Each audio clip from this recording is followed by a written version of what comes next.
Saludos mis queridos hermanos, les habla su pastor de confianza Jesús Narváez de la comunidad cristiana Plenitud.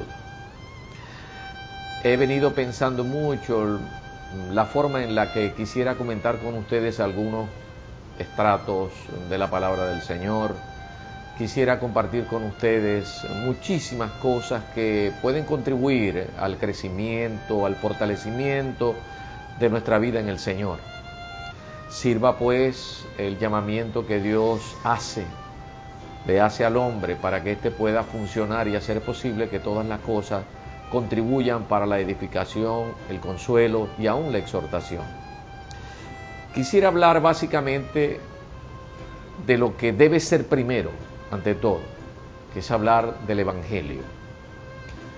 Dice la palabra del Señor que el Evangelio son buenas nuevas, sí, sin duda, buenas noticias. Yo quiero abordar el asunto tratando de utilizar unos conceptos básicos que nos ayuden a tener una mejor comprensión de lo que el Señor quiere hacer en este nuevo pacto. Yo diría que el Evangelio es el arreglo de la palabra de Dios dada a los hombres para vivir la salvación. Repito, es el arreglo de la palabra de Dios dada a los hombres para vivir la salvación. El mismo Señor Jesucristo al inicio de su vida pública, según recoge Marcos en el capítulo 1, versos 14 y 15, dice: después que Juan fue encarcelado, Jesús vino a Galilea predicando el evangelio del reino de Dios. Esto es muy importante, porque cuando dice aquí que Él vino a predicar el evangelio, la predicación obviamente nos ubica en el plano de la palabra de Dios. El evangelio viene siendo como el método. El mismo Señor Jesucristo utiliza no la palabra método, pero sí nos dice que se trata del evangelio del reino. Debemos comprender, por tanto, que el evangelio es la metodología o forma con la cual el reino de Dios se establece en la tierra, comenzando obviamente por el corazón de los hombres. Entonces dice la palabra del Señor: después que Juan fue encarcelado, Jesús vino a Galilea predicando el evangelio del reino de Dios, es decir, el correcto uso y vida de la palabra y de la forma o método. El Señor dijo así: el tiempo se ha cumplido y el reino de Dios se ha acercado. Arrepentíos y creed en el evangelio. Aquí pudiéramos abordar muchas cosas, detenernos en ello para que tengamos una mejor visión, una mejor apreciación de lo que el Señor quiso decir con esto. Cuando se refirió al tiempo que se ha cumplido, obviamente se está refiriendo a las profecías y muy específicamente a la que hiciera Isaías en el Antiguo Testamento, en su capítulo 61, el cual dice así: el Espíritu de Jehová, el Señor, está sobre mí, porque me ungió Jehová, me ha enviado a predicar buenas nuevas, esto es el Evangelio, a los abatidos, a vendar los quebrantados de corazón, a publicar libertad a los cautivos y a los presos, apertura de la cárcel, a proclamar el año de la buena voluntad, esto es el año de jubileo, lo que correspondía a la ley mosaica, el día de venganza del Dios nuestro, consolar a todos los enlutados, a ordenar que los afligidos de Sión se les dé gloria en lugar de ceniza, óleo de gozo en lugar de luto, manto de alegría en lugar de espíritu angustiado, y serán llamados árboles de justicia, plantío de Jehová, para gloria suya.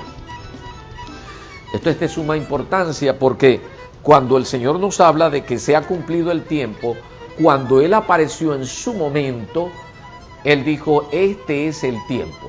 En una oportunidad, cuando llegó a Capernaum, se le dieron las escrituras, lo invitaron a leer una porción de las escrituras, y él escogió precisamente el capítulo 61 de Isaías, en donde él lo leyó allí y él les dijo: hoy se ha cumplido esta profecía delante de vosotros. Llegó el tiempo, dijo el Señor Jesucristo, de creer en la forma, en el método con el cual el reino que lo representaba él se tiene que establecer en la tierra, comenzando por el corazón de los hombres. De manera pues que el Evangelio se constituye en la metodología que utiliza el reino de Dios para que mediante su palabra se puedan establecer en la tierra los principios y verdades con los cuales yo voy a dinamizar dicho evangelio. Cuando se dinamiza el evangelio, entonces yo puedo participar del plan salvífico, el plan de salvación, que por cierto el Señor Jesucristo lo aborda como la primera parte de ese plan salvífico, que es arrepentíos. Es decir, él utiliza ahí una palabra, metanoia, que es cambiar de manera de pensar. La forma en la que el pueblo de Israel, y muy específicamente el sector religioso, la estructura religiosa, ellos no habían entendido bien mucho del sentido estricto y esencial de la palabra dada a través de Moisés y a través de los profetas. Por eso se habla de la ley y de los profetas. Y el Señor Jesucristo vino precisamente a poner un orden al respecto. Y Él dijo: se ha acercado el reino, esto es, Él se acercó. Pero Él iba a empezar a utilizar las buenas nuevas. ¿De qué se tratan las buenas nuevas? ¿De qué se trata entonces el Evangelio? Bueno, la buena noticia es que Dios está comprometido, después que se llevara a efecto el plan de la justificación, que comprende la remisión, la redención y la propiciación, que solamente la podía llevar a efecto Él. Cuando Él cumplió con la justificación, que es esta parte, entonces vendría la posibilidad cierta de que en su ascensión vendría después el Espíritu Santo de Dios a morar en cada hombre, en cada persona que creería en el Señor Jesucristo y en lo que Él representaba como representante del reino de Dios. Existe entonces la posibilidad cierta de que con las dos voluntades y el instrumento que Dios usa para dinamizar el Evangelio, entonces comenzaríamos a participar de la salvación como un proceso mediante el cual el hombre podía ser inclusive el instrumento sensible con el que Dios iba a hacer posible que otras personas le conocieran a Él y formaran parte de la familia de Dios. Esto es de suma importancia. De manera pues que cuando hablamos de la metanoia, estamos hablando del inicio del plan de salvación. Pero lo que estamos abordando específicamente tiene que ver con el Evangelio. El Evangelio entonces es el arreglo de la palabra de Dios dada a los hombres para vivir la salvación. Este arreglo de la palabra del Señor es muy poderoso, pero están comprometidos allí dos voluntades, repito, y la parte que tiene que ver con el instrumento. El instrumento se llama fe, pero me gusta mucho enfatizar esta parte que tiene que ver con las dos voluntades, porque la voluntad número uno es la voluntad expresa de Dios, el compromiso de manifestar Él por vía de la revelación, por vía de ese mecanismo. Él va a revelar los principios que el hombre tiene que activar.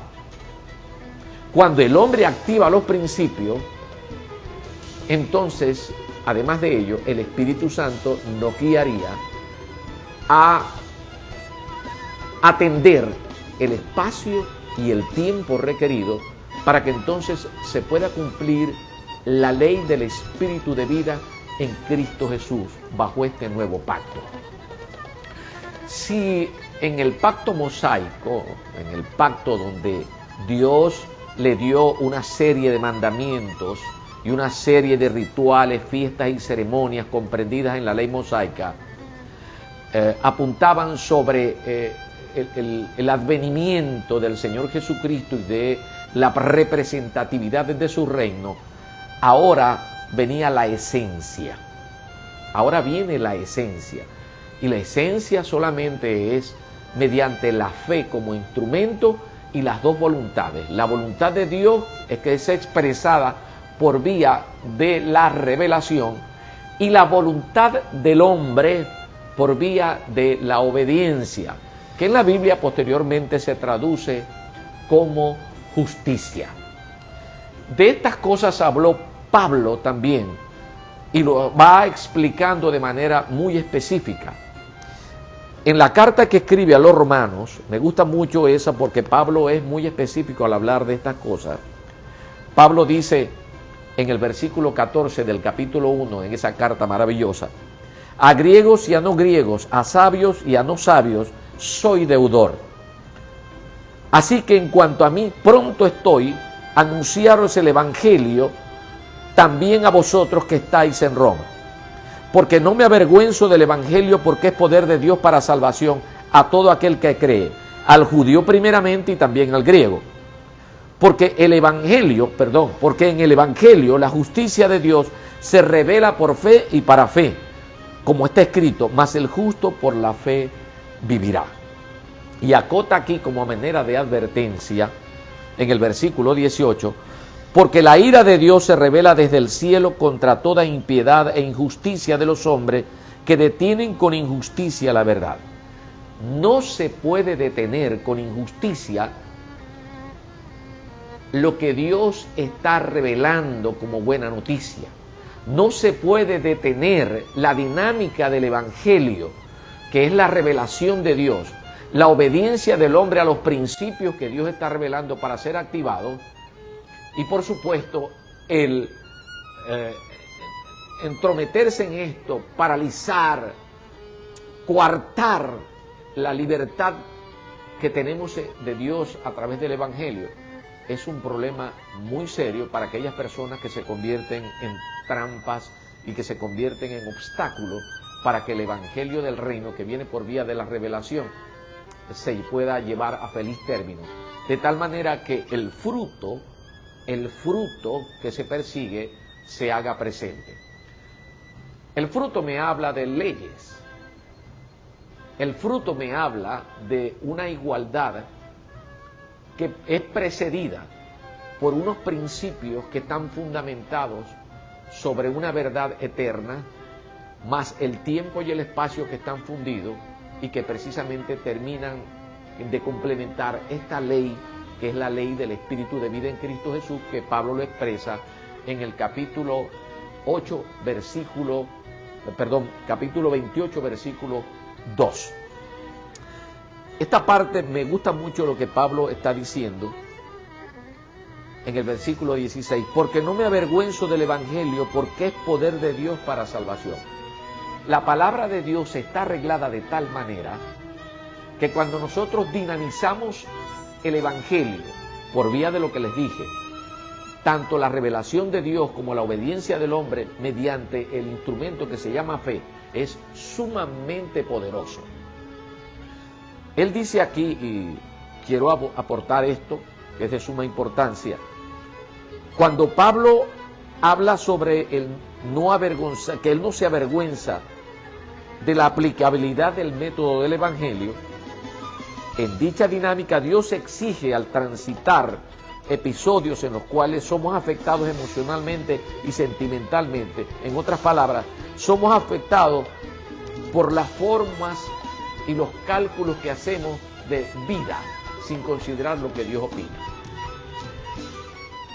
Dios sabía que la estructura religiosa del tiempo de Pablo, y por eso él lo afirma así, en el tiempo que le tocó vivir a Pablo, él sabía que la estructura religiosa no había hecho una excelente interpretación de las escrituras, tanto de la ley como de los profetas. Y es por eso que él entiende que no se siente avergonzado de cambiar del método de entender cómo es que se vive para Dios. Y él dice, no, tiene que ser por vía de la revelación, de los principios y de verdades que Dios está comprometido en este nuevo pacto. Es de suma importancia, mis queridos hermanos, que nosotros podamos vivir el Evangelio para que entonces, activando el Evangelio, podamos disfrutar de todo lo que encierra el plan maravilloso de salvación de Dios para con el hombre. Nos vamos a detener en esta primera parte de la entrega de lo que es el Evangelio para que en otra oportunidad podamos compartir lo que el Señor ha puesto como inquietud en mi corazón con todos ustedes, porque bien lo merece. Son mis hermanos y yo me siento descargado al respecto. Dios me los bendiga. Hasta la próxima.